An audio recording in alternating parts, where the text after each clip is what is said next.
La Sociedad Bíblica Peruana, pastor de la Iglesia Monte Sinaí en Villa María del Triunfo en Lima, por parte de las Iglesias de Dios, allá en Perú, y autor de un sinfín de libros muy enriquecedores, con un enfoque latino, con un enfoque, diría yo, ya habiendo leído algunos del pueblo, desde el ente del perdedor, ¿no? Del conquistado, y eso es algo riquísimo para nosotros, hermano. En verdad, sea bienvenido a la librería Maranata. Muchas gracias, me alegra bastante estar con ustedes y aquí estamos para conversar. Muy bien, hermano. Pues, primero que nada, ¿cómo le parece la Ciudad de México? ¿Qué ha podido ver? ¿Qué ha disfrutado? Es la tercera vez que vengo, todavía no conozco bien la Ciudad de México, es inmensa, ¿no?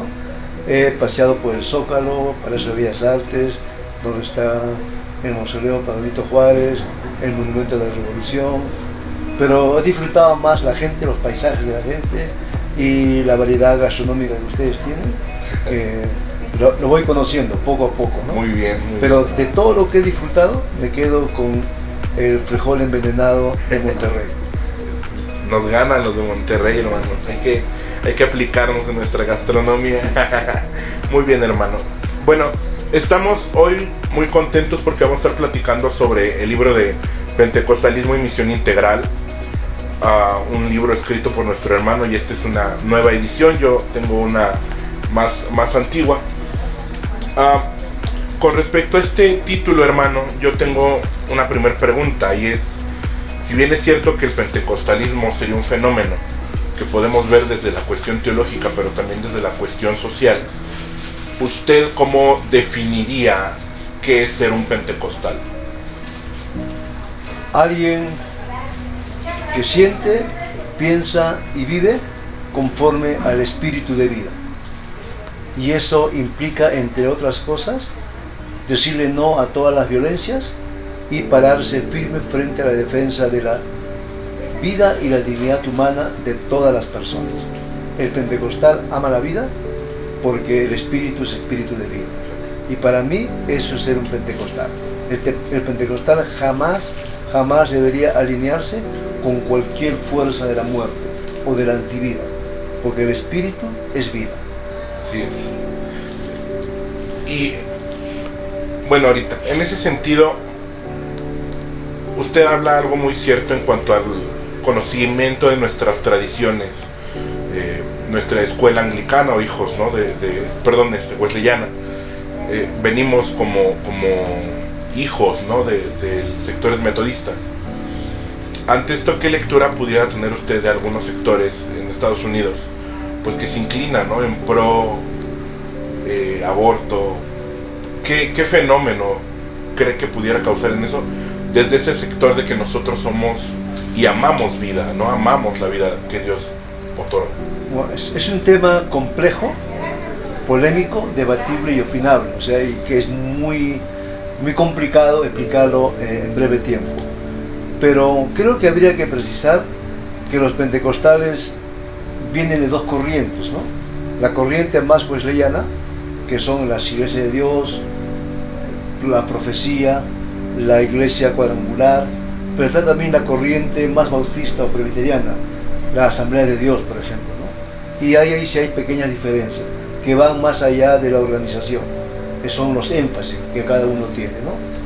Pero para responder a tu pregunta, que es más directa, diría eso. A mí no solamente me preocupa el concebido, a mí me preocupa el niño que ha nacido también. Porque si yo digo que soy pro vida, me debe preocupar no solamente el concebido, que tiene derechos, porque no sé cómo sea la Constitución mexicana, pero la Constitución peruana dice el concebido es sujeto de derecho para todo lo que le conviene. Supongo que algo parecido debe decir aquí. Pero a mí me preocupa no solamente el niño que no ha nacido, no, el niño que ha nacido y que vive en situaciones infrahumanas. Claro. Y que todos debemos preocuparnos tanto por el no nacido como por el nacido. Yo creo que una auténtica preocupación evangélica por la vida es preocuparse, por ejemplo, si el niño que ha nacido tiene acceso a educación de calidad, tiene acceso a agua potable, alcantarillado, a luz, si sus padres tienen una vivienda digna, un trabajo digno. Es la preocupación mayor. No me quedo solamente en esa preocupación, no aborto o sí aborto, sino creo que el paso es más largo para nosotros. Por supuesto que no todos van a estar de acuerdo con lo que yo pienso, ¿no? Pero a mí me parece que para hacerle justicia a lo que la Biblia enseña, hay que preocuparse por el ser humano completo. Bien, muchas gracias, hermano. Y en este sentido del marginado, el pobre, el vulnerable, ¿no? ¿Qué diferencia habría de la misión integral que usted propone en el libro a lo que la catolicidad romana propone como teología de la liberación? ¿Qué diferencia habría? Igual, es que no todos los católicos romanos son partidarios de la teología de la liberación. Claro, y que hay teologías de la liberación, así como también hay teologías de la opresión. Entonces, igual, no todos los evangélicos estarían a favor de una misión integral. La mayoría diría que no, porque va en una sola dirección. Entonces yo creo que hay que ser más precisos cuando uno se refiere a o determinada corriente que hay.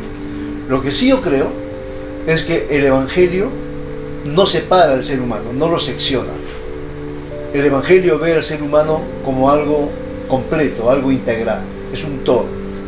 Y entonces, cuando el evangélico habla de la salvación, no solamente tiene que referirse a la salvación del alma, sino a la salvación del ser humano en la circunstancia material concreta en la que se encuentra. Y que por lo tanto, si yo quiero que la salvación para determinado ser humano sea una salvación que enriquezca su vida, tengo que preocuparme por todas sus circunstancias. ¿Qué va a comer mañana? ¿Dónde va a dormir mañana? ¿De qué va a vivir mañana? Entonces yo creo que cuando uno habla, por ejemplo, de la teología de la liberación, muy diversa, tanto protestante como católica, debe reconocer en justicia que las teologías de la liberación nos recordaron a nosotros el tema de la justicia del Antiguo Testamento. Y además nos recordaron que Dios es Dios de la historia, no solamente Dios de la iglesia. Y los evangélicos no habíamos avanzado ese gran tramo. Y yo creo que ese es el inmenso aporte, por lo menos desde mi punto de vista, de las teologías de la liberación a nosotros, ¿no? Y que hay que saber reconocerlo, hay que ser bastante honestos cuando uno se aproxima a otra teología con la que yo no puedo estar de acuerdo en todo, pero algo de verdad tiene. Claro. Igual, por ejemplo, yo no puedo decir que los evangélicos tenemos toda la verdad. Tendremos la verdad, pero otros también. Entonces, ¿y por qué no dialogamos? Así es. Sí, muy interesante, hermano. Y bueno, como pentecostales, siendo yo también pentecostal, creemos me gusta usted cómo lo describe, en la evidencia física de hablar en otras lenguas como evidencia inicial, ¿no?, de ser llenos del Espíritu Santo. Segunda obra de gracia, bueno.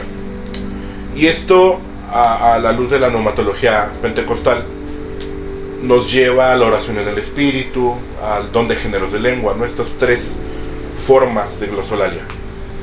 Dentro de la misión integral, ¿qué tan importante o qué papel puede jugar la glosolalia en la misión integral? Yo lo explicaría de otra manera. El patrón cristológico. Cristo sana, Cristo salva, Cristo santifica, Cristo bautiza con Espíritu Santo y fuego, y Cristo es Rey que viene otra vez. Porque creo que eso hace más justicia a la teología y a la evidencia pentecostal. Pero además también es importante subrayarlo porque ahí también están las limitaciones de la teología pentecostal. Por ejemplo, si el pentecostal dice Cristo salva, el pentecostal no se pregunta de qué y para qué. Yo creo que es importante preguntarse de qué me salva y para qué es que me salva. Por ejemplo, me salva de la miseria de vida en la que me encontraba. ¿Pero para qué me salva? ¿Acaso no me salva para que sea una persona completamente distinta y para que me preocupe por el prójimo y no solamente por mí mismo? Igual pregunta uno puede hacerle con Cristo santifica, sí pues, ¿pero para qué? El santo o la santa, ¿cómo debe vivir? Especialmente en países donde la corrupción es sistémica. El santo no puede casarse con la mentira. El santo no puede justificar ni legitimar situaciones de opresión. Entonces, yo creo que al pentecostal lo que le ha pasado es reflexionar en la dimensión más social de su fe y de su afirmación cristológica. Lo mismo vale cuando uno afirma el tema del poder del Espíritu. Si yo afirmo que soy lleno del Espíritu o que he sido bautizado por el Espíritu, mi pregunta es, la persona que afirma haber experimentado la experiencia pentecostal, ¿tiene o no tiene que preocuparse por la defensa de la vida en todas sus expresiones? ¿Tiene o no tiene que preocuparse por la justicia en todas sus expresiones? El problema del pentecostal es que se quedó en la experiencia, pero no reflexionó su experiencia y no la enlazó con la vida cotidiana. Pero eso vale también para todos los evangélicos. No es un problema exclusivo de la teología pentecostal, es un problema de la inmensa mayoría de los evangélicos. Sí, claro. Y fue algo que en algún momento reflexionaba al leer este libro. La justificación, el acto de la justicia de Dios en Cristo en la cruz, en el sentido más práctico de mi día a día, ¿de qué me sirve? ¿No? O sea, en algún momento llegaba a esas preguntas también, ¿no?, de lo que se comenta. ¿De qué le sirve a un niño huérfano nacer de nuevo? O sea, no en cuanto a la salvación de su alma, sino en cuanto a su practicidad en el día a día, ¿no? O sea, ok, acepto a Cristo, pero no como mañana. O sea, y comparto esa parte, ¿no? Desenfocamos esa dimensión, y es algo que usted comenta y me gustaba como lo comentaba también. Nos enfocamos en la primera parte, ¿no?, en el testimonio y la interpretación de Pedro en Hechos 2, pero omitimos el perseverar en la doctrina de los apóstoles y el compartir el pan con los necesitados, ¿no? El tener todas las cosas en común. Sí es algo, pues lo que dice, ¿no? Que este tipo de lecturas nos enfocan a ellos, ¿no? Nos enfocan a que oramos, Señor, bendice y comparte este alimento con el necesitado, pero yo soy el canal, ¿no? De poder compartir el pan con el necesitado. Claro, totalmente, hermano, de acuerdo. En este libro el hermano René Padilla dice en el prólogo que la teología de la liberación opta por el pobre, pero el pobre opta por el pentecostal. ¿A qué cree que se deba esa realidad, hermano? Es bien interesante, porque no se sabe quién afirmó eso, ¿no? Pero muchos afirman lo que Padilla ahí expresa, ¿no? Yo creo que en mucho es porque el mensaje pentecostal sintonizó con las esperanzas y las expectativas de la gente pobre de América Latina. Por eso es que la inmensa mayoría de los evangélicos en América Latina son pentecostales en sus múltiples variaciones. 70% más son pentecostales. Y don José Emilio Unido decía que el pentecostalismo representa cualitativamente la fuerza más activa del movimiento evangélico y cuantitativamente la fuerza más viva. Y eso es un análisis que a mí me parece muy importante.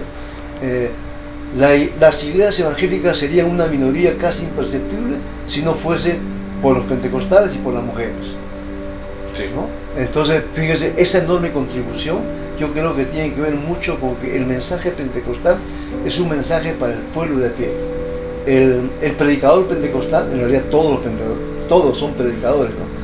El pastor pentecostal tiene el lenguaje de la gente común y conoce su lenguaje y se conecta con ese lenguaje. Y a mí me parece que el lenguaje pentecostal es muy accesible, pero no solamente es el lenguaje hablado, articulado, es el lenguaje del cuerpo, el lenguaje del silencio, el lenguaje de la solidaridad. Hay una multiplicidad de lenguajes que el pentecostal usa, como la vieja canción, ¿no? Cristo te salva porque me ha salvado a mí. Cristo te sana porque me ha sanado. El pentecostal no solamente confiesa, sino su fe, su vida es una confesión ya. No necesita hablar el pentecostal. Sí. Su teología, pues yo digo que la teología pentecostal no está pues, en la biblioteca. La teología pentecostal está en la vida cotidiana del creyente de a pie. Entonces sí es cierto eso que los pentecostales, el pueblo pobre mayormente optó por los pentecostales, y eso es en toda América Latina y en todo el mundo. Las iglesias pentecostales mayoritariamente están asentadas en los cinturones de pobreza de los países pobres. Sí. Totalmente cierto, totalmente cierto. Y algo que me gustaba y que comenta usted en su libro, por esta parte de identificación y dignificación, ¿no? Me gustaba lo que usted decía, de repente el rezagado social, ¿no? La escoria de la sociedad se convierte en hijo de Dios. Entonces ya no es el drogadicto, ya no es el vagabundo, ahora es hijo de Dios. Cambió su identidad completamente. Y dentro de eso lo que usted comenta, ¿no? El testimonio público, participar de un canto, ¿no? Un himno, etcétera, en esos cultos pentecostales clásicos, ¿no? Donde pueden testificar ese día a día, ese Dios está aquí, ¿no? Y me daba risa como lo comentaba en una entrevista, ¿no? Hermenéuticamente sabemos que está aquí, pero oramos, también ven, ¿no? Por esta cuestión hermenéutica que necesitamos reinterpretar. Pero sí es muy cierta esa parte de cómo nos ayuda a acercarnos, ¿no? A ellos. Y dentro de eso, siendo cristianos de a pie, sin estudio, en su mayoría de los casos, de las iglesias pentecostales, como usted comenta esa parte muy importante en el libro, de que el creyente sea capaz de articular su fe pentecostal a la sociedad, al creyente, evangelizando, etc. ¿Cómo pudiéramos lograr eso en esos hermanos que llegan, como lo comentan, ¿no? Marginados por la sociedad, por las situaciones, les tocó vivir así, etc.? ¿Cómo podemos ayudarlos a que ellos expresen esta fe pentecostal bíblicamente, contundentemente en su contexto? Es lo que se llama la acogida y la aceptación. Las personas pobres que llegan a cualquier comunidad pentecostal encuentran una familia nueva que los acoge y de inmediato los acepta como parte de esa familia. Y la persona que viene se siente acogida y entonces siente que es parte de una familia y ya no se siente sola. Y entonces como parte de esa familia va aprendiendo paso a paso la manera como esa familia convive. La solidaridad y el compañerismo es más que declaración de fe, es acto vivo. Entonces es muy interesante la manera como los pentecostales se conectan el uno con el otro, ¿no? Se preocupan. Lo primero que te van a preguntar es cómo te llamas y dónde vives. Y entonces eso significa, eres parte nuestra, eres bienvenido. Y a la persona que ingresa se siente entonces que ha encontrado una familia en una realidad en la cual es rechazado o rechazada, que la ningunea, la excluye, la discrimina, la margina de múltiples maneras. Encuentra en la iglesia pentecostal una familia que la acepta y en esa familia aprende a hablar, recupera la voz y la dignidad, y en esa familia él y ella se convierte en alguien que también potencia sus capacidades. Es interesante, hay mucha gente pentecostal que llegó a la iglesia y aprendió a leer ahí, sí, leyendo la Biblia, ¿no? O que nunca habló, pero de pronto le dicen, salga usted y dé su testimonio, y habla.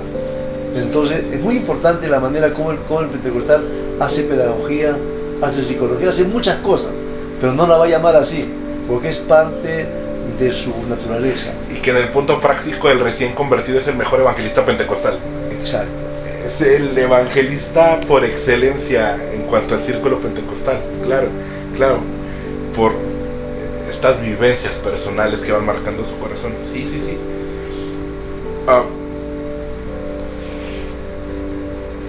Dentro de esta cuestión de la misión integral, ¿cree que al proponerlo, la iglesia en general, el evangélico en general, pueda reenfocarse hacia esos caminos y hacia esos sectores? En sentido de que se habla mucho de evangelizar, de misiones, pero pocas veces nos acordamos de esto, ¿no? Del vulnerable, etcétera, y lo que usted dice. El pentecostal por naturaleza evangeliza, y la creciente pentecostal en América Latina se da por eso, por sectores pentecostales que evangelizan.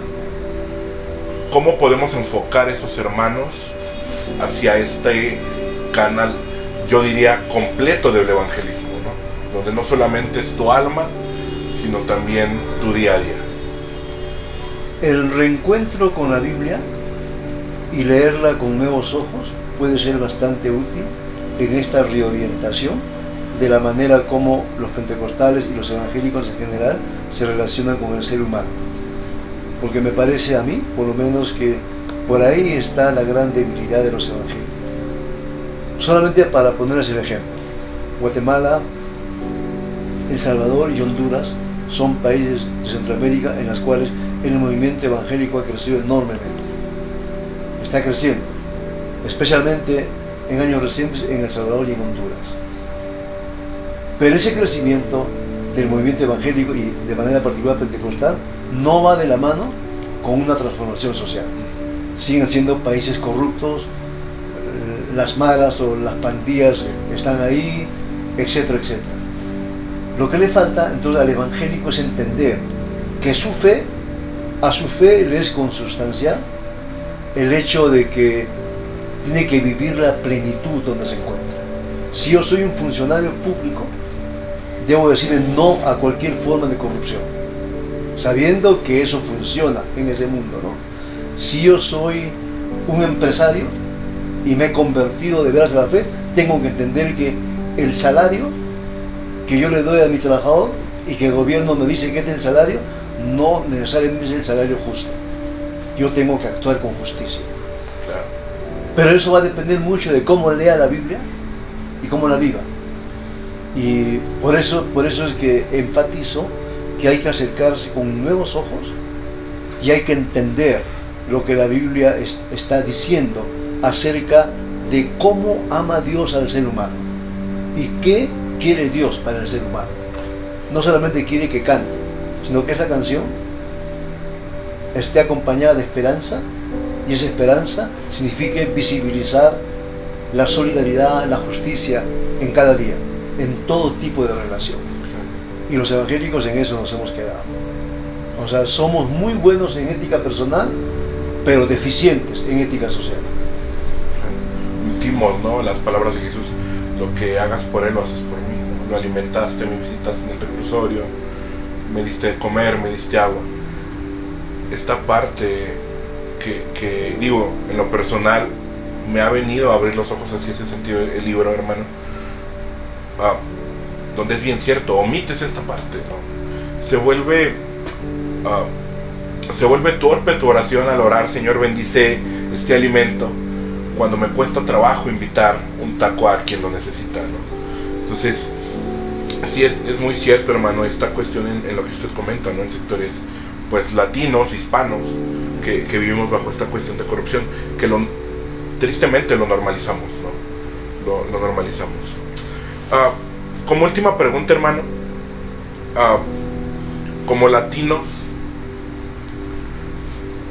y como pentecostales, también lo diría, como pentecostales latinos, creo que seguimos careciendo de literatura latina pentecostal, que son pocos sus autores, y hablando en este caso Editorial Puma, no solo que sean pocos los autores, sino que son editoriales que no se les da la fuerza como se le da a CLIE, a estas otras editoriales más masivas. Dentro de esto, hermano, ¿a qué cree que se deba que seguimos sin una teología sistemática latina? Que seguimos bebiendo de Stanley Horton, Robert Menzies, Stronstam, hablando del sector pentecostal. ¿A qué cree que se deba esto? Y dos, si cree que en algún momento podamos desarrollar una teoría, en el sentido académico, digo ahí en el sentido social, pero que en el sentido académico podamos nosotros beber nuestra propia idiosincrasia en teología. Bueno, hago dos observaciones y precisiones, ¿no? Hace buen rato dije que la teología pentecostal no está en las bibliotecas. Los teólogos pentecostales lo que hacemos es dar cuenta de la experiencia y la vivencia pentecostal. No la inventamos. Creo que una teología contextual, más que una teología sistemática, tiene que articularse a partir de la vivencia cotidiana del pentecostal de a pie. Es decir, cómo identificar su vivencia y cómo dar cuenta de esa vivencia. El problema es que a veces los pastores y las pastoras pentecostales no son conscientes de las distintas veredas sociales en las que caminan los miembros de la iglesia. Y hay muchas experiencias, de manera particular de mujeres pentecostales, que hace rato, sin el permiso de sus pastores o pastoras, están haciendo trabajo social, y trabajo social muy amplio, lo que yo acostumbro llamar formas no tradicionales de misión o de testimonio pentecostal. Están trabajando en los movimientos sociales, que no tienen que ver nada con lo religioso, y son reconocidas no solo como activistas sociales, sino como lideresas sociales. Y ese es un aporte que hay que saber valorarlo, pues es la otra manera de hacer teología. Pero además también porque yo afirmo que la teología pentecostal está en la oración, en el testimonio, en el canto, en la predicación y en el tiempo de comunión. ¿Cómo tú puedes dar cuenta de eso? Yo me he atrevido a muchas cosas, pero nunca he querido grabar la oración de una mujer pentecostal, porque me parece impropio. Pero sus oraciones son bellas construcciones teológicas, hermosas construcciones teológicas, porque en su oración expresan quién es Dios para ellas y cómo está presente Dios en su vida de ellas. Y yo además acostumbro decir El pentecostal de verdad, el pentecostal en serio, no vive de ayer, vive del hoy. Porque el pentecostal todos los días tiene una historia distinta que contar. Y la historia parte con una expresión típica, ¿no? Esto hizo el Señor por mí hoy, no ayer. Y por lo tanto, Dios es mi compañero que peregrina conmigo en cualquier circunstancia de la vida. Hay un amigo mío, pentecostal, mexicano, norteamericano, que ha escrito su tesis doctoral que se llama Divino Compañero. Entonces dice que Dios es el divino compañero que transita con nosotros en las encrucijadas de la vida. Y para el pentecostal es así. Dios no solamente está en el templo, Dios está fuera del templo y en realidad actúa fuera del templo. En abril yo fui al Seminario Teológico Centroamericano del CETEC de Guatemala. Me invitaron a toda una semana para hablar sobre el espíritu. Y yo le pregunté a mi amigo, ¿estás seguro? Sí, me dijo, ¿estás seguro que soy pentecostal? Si pues no tiene que ver nada con los pentecostales, muy cerrado, ¿no? Me dijo, sí. Y lo primero que empecé a hablar fue la libertad del espíritu, militancia cristiana en la historia. Y partía con una pregunta, ¿no? El evangélico promedio está acostumbrado a creer que Dios está limitado a la dimensión religiosa de la vida. Hay que preguntarlo. ¿Y Dios, en su acción soberana, no está presente en los partidos políticos y en los movimientos sociales? ¿O Dios está secuestrado por la teología evangélica? Y a partir de ahí empecé a hacer la articulación, lo que la Biblia enseña sobre la libertad del espíritu. Y me guié mucho por lo que don José Miguel Bonino dice en su libro Rostro del Protestantismo, dice, ¿no? La teología evangélica latinoamericana poco parece saber de Dios del Dios que ungió a Ciro, del Dios que hizo hablar a la asna de Balán y del Dios que hizo que Abraham le diera el diezmo a un sacerdote pagano. Es decir, muy poco hemos reflexionado de la acción histórica de Dios más allá de lo religioso. Pero el Espíritu Santo está ahí. El Espíritu Santo no solamente actúa a través de los creyentes, y eso a algunos les puede parecer un desastre teológico, pues no es así, eso es lo que la Biblia enseña. Pero hay que acercarse después de la Biblia y leerlo con ojos diferentes y entender que Dios está actuando por encima de nuestras limitaciones. Y va a actuar siempre así, como dice el mismo Evangelio, ¿no? Si tú no hablas, las piedras pues hablar. Sí. Hermano, un gusto. Un gusto poder conocerlo, poder escucharlo, platicar con usted. En verdad, hermano, gracias por, a título personal, gracias por su literatura, que insisto, en lo personal ha abierto los ojos a esta dimensión, yo diría, completa del evangelismo, de la obra social, del evangelio en general, ¿no? Que tal vez tomaría con más fuerza, ¿no? Tenemos el evangelio completo, no solo por la cuestión cristológica, sino por aún esta cuestión social, ¿no? Que nos reenfoca, ¿no? Nos hace acordarnos que al final del día pertenecemos a los mismos sectores marginados y cómo Dios ha ido cambiando eso. De verdad, muchas gracias, hermano, por su tiempo.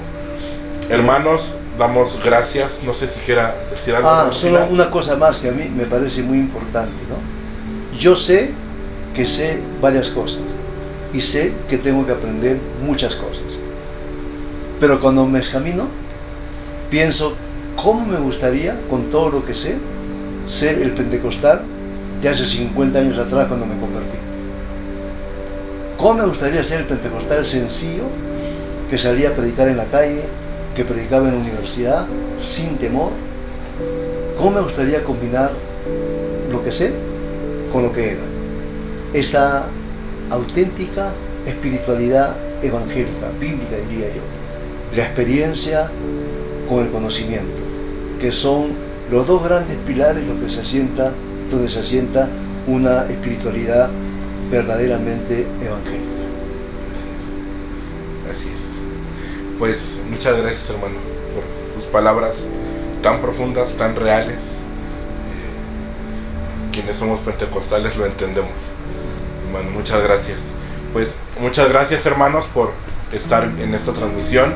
Les recordamos que los títulos del hermano Darío van a tener un 15% de descuento en tiendas físicas y en tienda en línea. Adquieran estos títulos, son son joyas en verdad, joyas que si lo lees con los ojos correctos van a cambiar tu realidad evangélica.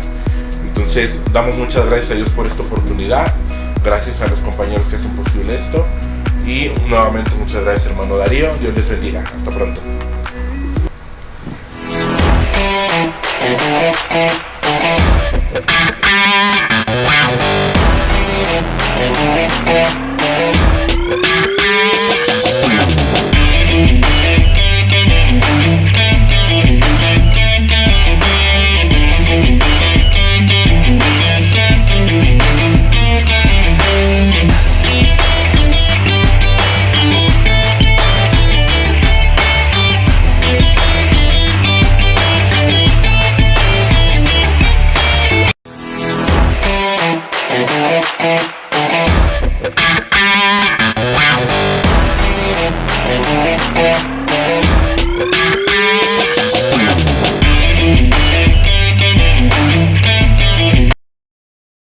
Hola, te habla Jairo Carvajal. Estamos viviendo tiempos muy difíciles para criar familias. Nuestros hijos están bajo ataque. Están siendo bombardeados por ideologías y modelos contrarios a lo que Dios quiere para sus vidas. Hoy más que nunca se necesitan padres valientes que estén dispuestos a dar la buena batalla por sus hijos. La educación en el hogar es la mejor opción que como padres podemos tener para criar a nuestros hijos, para formarlos para ser hombres y mujeres de Dios, para rescatar su corazón, para que ellos puedan tener una cosmovisión cristiana. Este 11 de noviembre vamos a tener una conferencia en Librería Maranata en la Ciudad de México para promover esta maravillosa forma de educar a nuestros hijos. José Cuevas va a estar con nosotros. Él ha sido un promotor de la educación en el hogar durante 35 años. Sus 7 hijos y 5 hijos adoptivos son el mejor testimonio de esta labor de amor. Nos acompañará Sabdiel Torres. Él es el fundador de Homeschooling México y en 2022 él asumió la dirección general del ministerio El Hogar Educador y estará un servidor.